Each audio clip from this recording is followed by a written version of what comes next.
Bismillahirrahmanirrahim.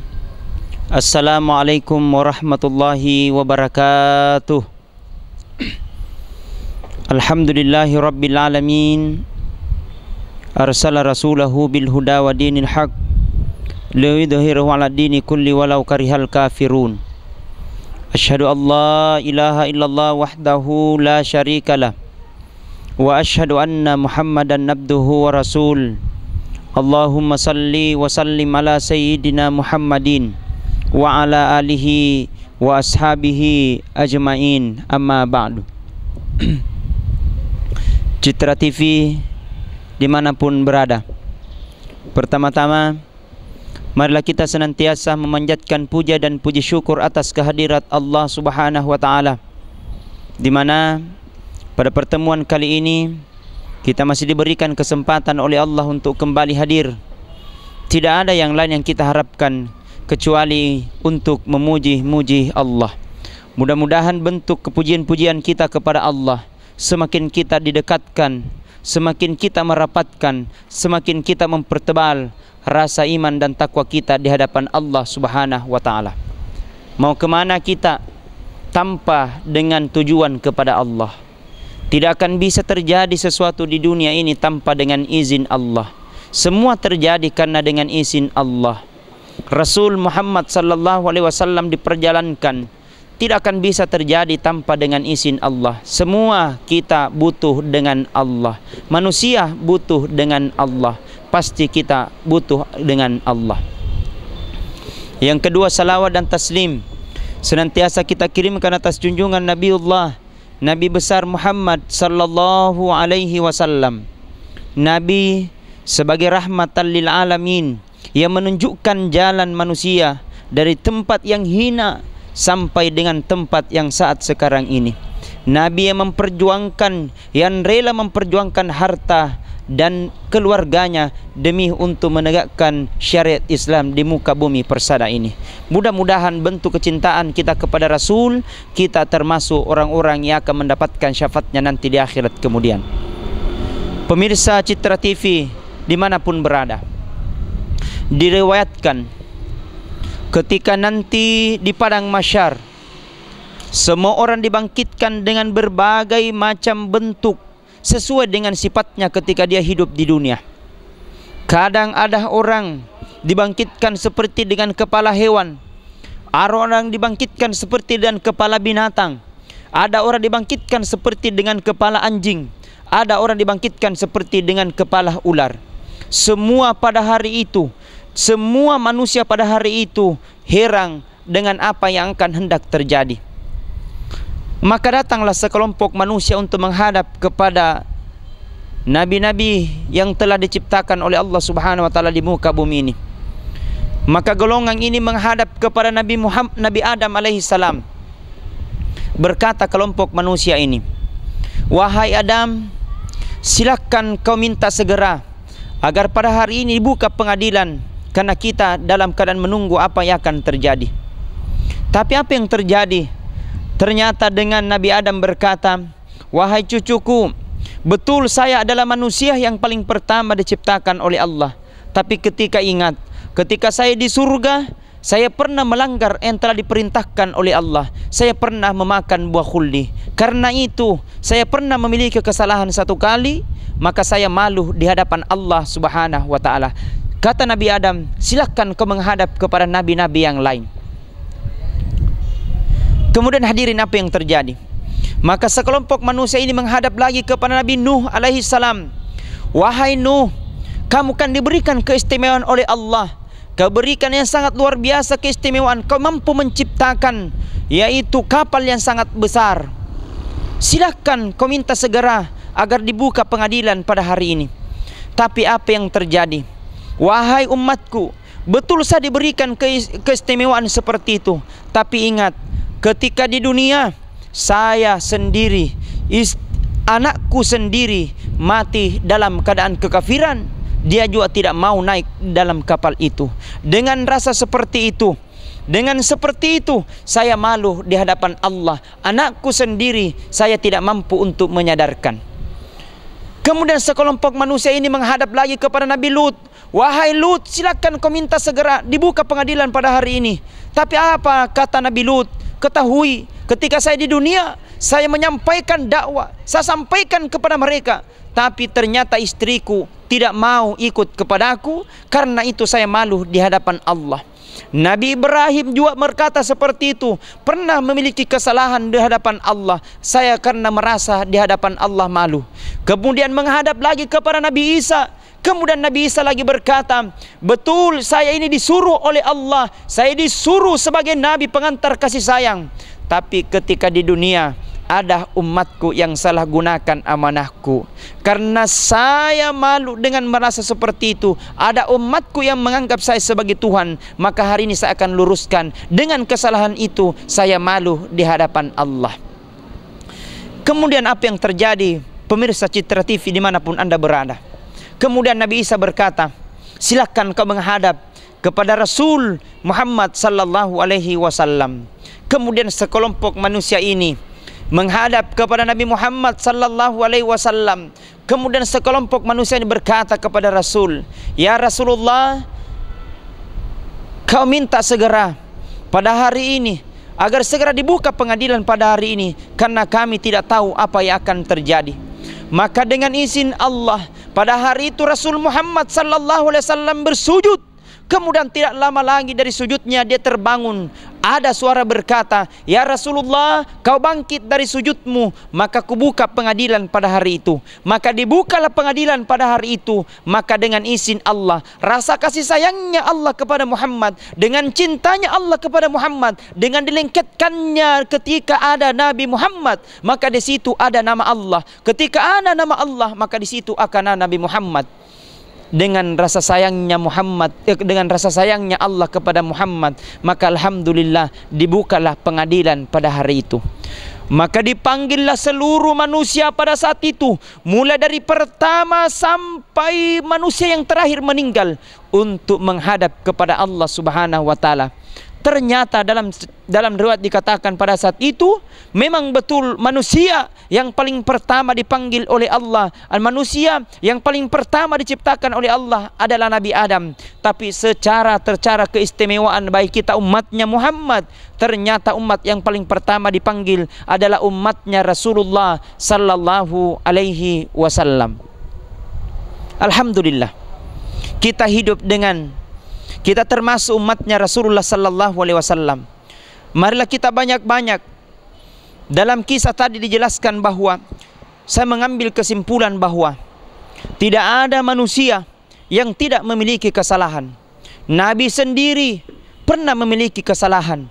Semua manusia pasti memiliki permasalahan, baik dalam permasalahan kemaksiatan, baik dalam permasalahan dosa-dosa. Semua manusia pasti memiliki kesalahan. Maka aturan yang pertama saya ingin sampaikan, ajaran yang pertama saya ingin sampaikan, marilah kita banyak-banyak meminta kepada Allah agar segala sesuatu dosa yang pernah kita lakukan adalah jalannya untuk meminta taubat kepada Allah Subhanahu wa taala. Ya ayyuhalladzina amanu tubu ilallahi wa taubatan nasuha. Hai sekalian orang-orang yang beriman, taubatlah kepada Allah dengan taubatan nasuha, dengan betul-betul taubat kepada Allah dan tidak akan mengulangi lagi perbuatannya itu. Ini memberikan pelajaran buat kita. Nabi Adam alaihissalam juga memiliki kesalahan. Nabi Lut alaihissalam, istrinya sendiri dia tidak mampu untuk menyadarkan. Nabi Nuh alaihissalam, anaknya sendiri dia tidak mampu untuk menyadarkan. Ini memberikan pelajaran besar buat kita, bahwa kita manusia sampaikan dakwah kepada mereka, sampaikan kebaikan kepada mereka, sampaikan segala sesuatu itu. Letaknya sadar apa tidaknya, yang penting kita ada kemampuan untuk menyampaikan. Hidayah itu akan timbul ketika mendapatkan hidayah dari Allah Subhanahu wa taala. Kalaupun mereka memang tidak bisa menyadarkan pada hari itu, mungkin hari esok. Yang penting jangan berputus asa untuk senantiasa menyampaikan dakwah, untuk menyampaikan dalam hal-hal kebaikan kepada mereka, orang-orang yang akan mendapatkan hidayah dari Allah Subhanahu wa taala. Kemudian sahabat bertanya, ya Rasulullah, apakah pada hari itu engkau akan memberikan syafaatmu pada hari itu? Kemudian Rasul berkata, insya Allah saya akan kuberikan syafaatku nanti di akhirat kemudian. Kemudian Umar bin Khattab, apakah semua umatmu yang pada hari itu akan engkau berikan syafaat? Nabi bilangi Rasul, la, tidak. Tidak semua. Ada nanti umatku menganggap saya diriku sebagai sebagai umatnya, justru saya tidak akan mengakuinya. Makanya jawabannya, dua umatku akan kuberikan syafaatku nanti di akhirat kemudian. Dua tanda-tanda nanti ketika umatku akan kuberikan syafaatku nanti di akhirat kemudian. Siapa mereka, kata Umar? Dua. Yang pertama, kata Rasul, umatku yang banyak-banyak akan kuberikan syafaat adalah umatku yang banyak-banyak sujud di hadapan Allah Subhanahu wa ta'ala. Dalam hal ini adalah solat. Pemirsa Citra TV dimanapun berada, ini adalah solat. Intinya adalah solat. Marilah kita banyak-banyak untuk sujud di hadapan Allah. Dalam Al-Quran dikatakan, inna solati wa nusuki wa mahyaya wa mamati lillahi rabbil alamin. Sesungguhnya salatku, ibadahku, hidup dan matiku semua akan kembali kepada Allah Subhanahu wa ta'ala. Artinya apa? Ibadah yang akan kita lakukan, semua perbuatan-perbuatan yang pernah kita lakukan, semua akan kembali kepada Allah. Tidak ada yang akan kembali, tidak ada yang akan menemani, kecuali adalah orang-orang yang banyak sujud di hadapan Allah, kecuali orang-orang yang beriman di hadapan Allah, kecuali orang-orang yang banyak amalnya di hadapan Allah Subhanahu wa ta'ala. Jadi marilah kita kembali untuk banyak-banyak sujud di hadapan Allah. Apalagi pada bulan ini, bulan yang penuh dengan maghfirah, bulan yang penuh dengan ampunan. Mudah-mudahan pada bulan Ramadan kali ini, pada bulan Ramadan ini, insya Allah kita banyak-banyak bersujud di hadapan Allah Subhanahu wa ta'ala. Dalam hadis dikatakan, awwalu may yuhasibu bihil abdi fi yaumal qiyamati as-salah.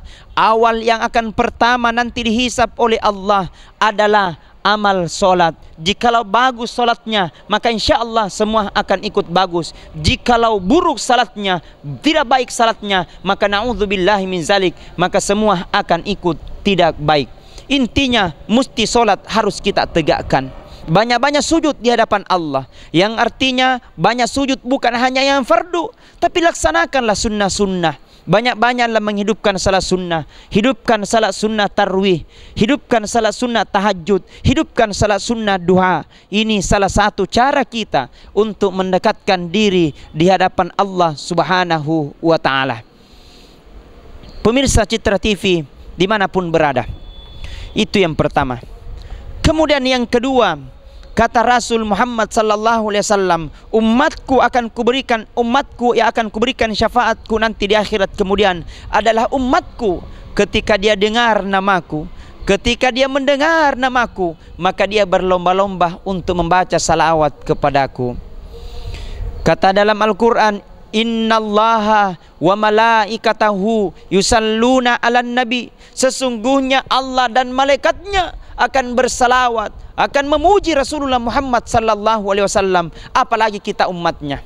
Dikisahkan ketika Rasul diperjalankan dari Masjidil Haram Mekah ke Masjidil Aqsa Palestina, dari Palestina naik langit pertama sampai ke langit ketujuh. Dalam perjalanan itu Rasul dia sempat melihat ada seorang makhluk malaikat, dari cabang jari-jarinya bercabang berjuta cabang jari-jari. Kemudian dari cabang itu bercabang lagi berjuta cabang jari-jari. Dari cabang itu bercabang lagi berjuta cabang jari-jari. Kemudian Rasul berkata, man huwa ilayya ya Jibril. Siapa itu wahai malaikat Jibril? Siapa itu wahai malaikat Jibril? Kemudian malaikat Jibril berkata kepada Muhammad, Muhammad, itulah umatmu, itulah malaikat Muhammad yang diberikan tugas dan kemampuan oleh Allah adalah jikalau hujan pada hari ini, dia mampu menghitung berapa titiknya hujan. Masya Allah. Kemudian malaikat itu berkata kepada Rasul, ya Rasulullah, jangankan hari ini saya mampu menghitungnya, jangankan hari ini jika hujan saya mampu menghitungnya, akan tetapi hujan yang paling pertama diciptakan oleh Allah, hujan ketika Nabi Adam alaihissalam, hari ini saya mampu menghitungnya. Saya mampu menghitungnya berapa diturunkan oleh Allah ke dalam daratan, berapa diturunkan oleh Allah ke dalam lautan, dan berapa yang singgah ke dalam dedaunan. Saya mampu menghitung dan mengingatnya ya Rasul. Cuman satu kata malaikat saya tidak akan mampu menghitungnya. Apa itu? Ketika umatmu ya Rasul, dia tidak pernah melihat wajahmu, dia tidak pernah melihat mukamu, dia tidak pernah ketemu dengan mukamu ya Rasul. Tapi dengan rindunya umatmu, dia senantiasa memperbanyak bacaan salawat kepadamu ya Rasul. Satu kali dia baca salawat kepadamu ya Rasul, saya jago menghitung, tapi saya tidak akan mampu menghitung berapa kebaikan yang diberikan oleh Allah Subhanahu wa taala kepada umatnya yang senantiasa memperbanyak bacaan salawat kepada Rasul Muhammad sallallahu alaihi wasallam. Masya Allah, subhanallah. Jadi mari kita tegakkan, semakin kita banyak cinta kepada Rasul Muhammad sallallahu alaihi wasallam, maka insya Allah semakin kita akan mendapatkan syafaatnya nanti di akhirat kemudian. Intinya dalam riwayat dikatakan yang tadi bahwa dua jalan kita konsep keselamatan untuk mendapatkan syafaatnya Rasul. Yang pertama, banyak-banyaklah sujud di hadapan Allah. Dalam Allah dikatakan as-salatu mirajul ummah, salat itu adalah miratnya umatku. Ingin berbincang dengan Allah, ingin ketemu dengan Allah, ingin curhat dengan Allah, maka banyak-banyak curhatnya dalam keadaan sujud, curhatnya dalam ketika dalam keadaan solat. Semakin kita banyak sujud di hadapan Allah, maka semakin Allah akan kenal wajah kita. Semakin Allah kenal wajah kita, maka semakin Allah apa yang kita minta mungkin Allah kasih. Belum pakai minta Allah kasih, apalagi kalau memang kita sudah minta. Itu yang pertama. Kemudian yang kedua, mari kita senantiasa cinta kita kepada Rasul Muhammad sallallahu alaihi wasallam. Mari kita senantiasa memperbanyak bacaan-bacaan salawat. Satu kali kita bacaan salawat, maka 10 kebaikan Allah akan kasih. 10 kali kita baca salawat, maka Allah akan kasih 100 kebaikan buat kita. Apalagi pada 100 kali setiap hari Jumat, maka insya Allah semua dosa-dosa kita akan diampunkan oleh Allah Subhanahu wa ta'ala. Pemirsa Citra TV dimanapun berada, jadi mari kita kembali mengevaluasi diri kita. Mari kita belajar untuk mencintai Allah dan Rasulnya. Bukanlah umatnya yang paling terbaik, kata Rasul, ketika dia hanya cinta kepada Allah kemudian lupa kepada Rasul. Bukan pula umatnya yang paling terbaik ketika hanya cintanya kepada Rasul kemudian dia tidak cinta kepada Allah Subhanahu wa ta'ala. Jalan keselamatan kita adalah mendekatkan diri di hadapan Allah, dan semakin kita bertambah nilai cinta kita kepada Rasulullah Muhammad sallallahu alaihi wasallam. Mudah-mudahan ada manfaat, mudah-mudahan Allah berikan petunjuk buat kita untuk berikan kekuatan untuk melaksanakan, dan diberikan kita untuk melakukan kebaikan diri, mulai dari diri pribadi maupun untuk kekuatan untuk menyampaikan kepada orang yang lain.